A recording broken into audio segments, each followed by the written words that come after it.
Cofidis, Arkea BNB Hotel, Decathlon AG2R La Mondiale, Groupama FDJ, UAE Emirates. Si vous suivez le cyclisme, vous connaissez forcément ces noms. Ce sont ceux d'une partie des équipes au départ du 112e Tour de France qui se déroule en ce moment.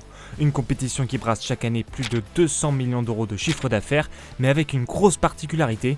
Toute cette somme tombe dans les poches d'un seul acteur et cet acteur n'a rien à voir avec les équipes de cyclisme. Le risque, c'est l'incertitude du lendemain. Emmanuel Hubert, qui est le manager de l'équipe, cherche désespérément pour l'instant d'autres partenaires, mais ça menace 150 emplois. Ça peut paraître fou, mais on vous explique pourquoi le modèle économique du vélo professionnel est si particulier et si risqué.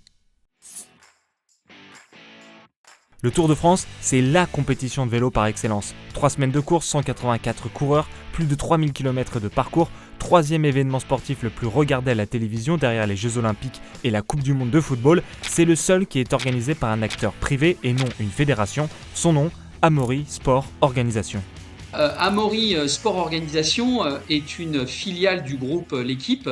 Virgile Caillet est délégué général de l'Union Sport et Cycle. Et Amaury Sport Organisation organise certes le Tour de France, mais aussi de très très nombreuses compétitions sportives. Ils organisent par exemple le Marathon de Paris, ils organisent Paris-Roubaix et ils organisent depuis de très nombreuses années le Tour de France, puisque le Tour de France a été créé par le journal L'Équipe ou son ancêtre, puisqu'à l'époque ça s'appelait pas L'Équipe. C'est comme ça que par extension, par héritage, ASO, qui est la branche événementielle du groupe Amaury, organise le Tour de France. Et ASO ne fait pas qu'organiser le tour, il en gère le modèle économique au centime près. Imaginez qu'il s'agisse d'une fusée à 3 étages. 2 étages plutôt classiques, semblables aux autres sports, et un troisième qui, vous allez le voir, est très particulier et propre au cyclisme professionnel. Premier étage de notre fusée, les villes qui accueillent payent. Comptez 120 000 euros pour être ville départ et 150 000 pour être ville arrivée, et ça, c'est sans les travaux éventuels à effectuer pour accueillir toute la logistique de la grande boucle. Dans le Tour de France, l'argent récolté venant des collectivités, c'est 10% des recettes. Deuxième étage de la fusée, les marques qui soutiennent la compétition. On connaît tous la Caravane et son défilé impressionnant de saucissons Cochonou ou de bonbons Haribo, mais il y a aussi le sponsoring sur les maillots distinctifs. Un exemple, pour pouvoir avoir son logo sur le maillot jaune, la banque LCL paye son statut de partenaire majeur de la compétition en versant à ASO chaque année la somme de 10 millions d'euros. Au total, le sponsoring représente 40% du chiffre d'affaires du Tour de France. Enfin, troisième étage de la fusée, et c'est ici que le cyclisme se démarque des autres sports, les droits TV. Ils représentent 50% des recettes du Tour de France, mais contrairement à d'autres sports dans le cyclisme, aucun centime de ce joli pactole ne retombe dans le budget des équipes. C'est l'une des grandes forces d'ASO, organiser et vendre lui-même son épreuve reine aux chaînes et annonceurs et capter 100% des retombées économiques. Donc certes, ce sont les équipes cyclistes qui font le spectacle en quelque sorte et qui pourraient revendiquer une partie des droits télé obtenus grâce à ce spectacle. Mais aujourd'hui, le Tour de France est tellement incontournable pour toutes ces équipes, il apporte tellement d'exposition pour tous leurs partenaires que le rapport de force est ainsi. Pour se développer et survivre économiquement, les équipes de cyclisme n'ont donc qu'une seule source de revenus, mis à part quelques maigres primes après des victoires d'étape. Cette source de revenus, ce sont leurs sponsors.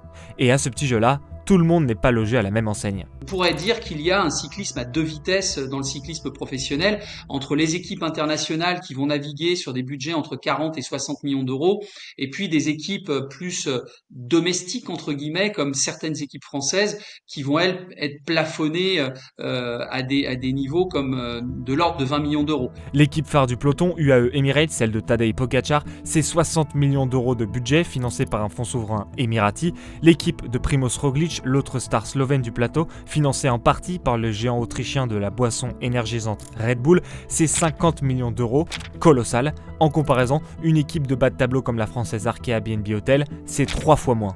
Dans moins de 3 ans, mon modèle il est mort. UAE dépasse les 60 millions, moi j'ai un peu moins de 17 et je fais vivre 150 personnes.